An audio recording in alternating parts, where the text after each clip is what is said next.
In the Judeo-Christian creation myth, God warns Adam and Eve against eating from the tree of knowledge, planted at the centre of the Garden of Eden.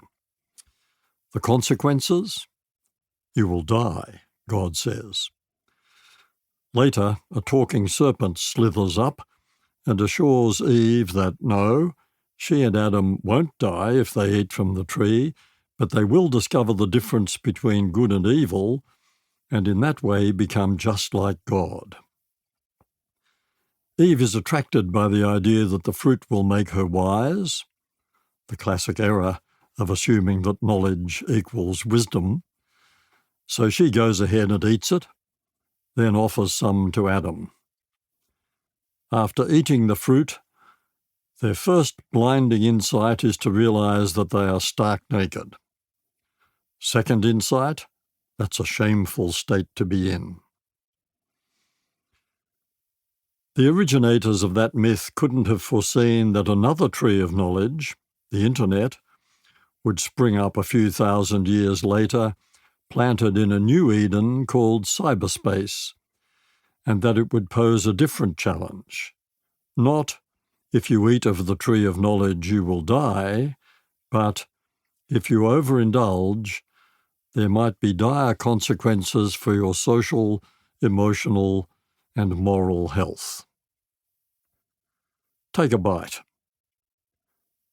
As a result of Allied bombing raids during World War II, 80% of all buildings in Hamburg were destroyed, generating 40 million tons of rubble. That's a lot of rubble, and that's also a piece of information, which has become for you a piece of knowledge.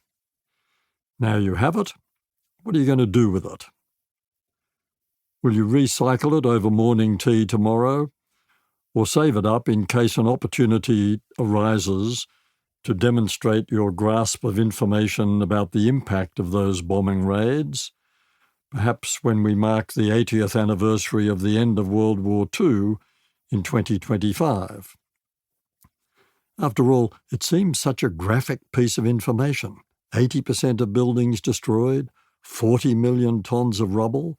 It would be a pity to waste it. And the figures are so staggering, you might imagine it would be impossible to get them out of your head.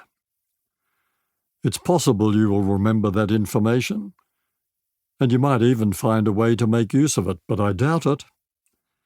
After all, many TV viewers can't recall a single item they saw on the evening news just an hour or two after they saw it.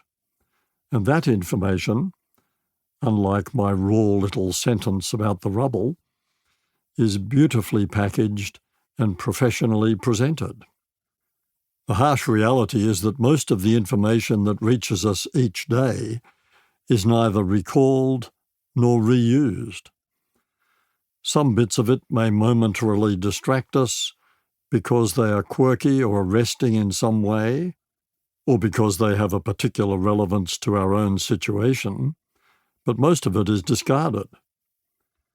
And discarded isn't really the right word either.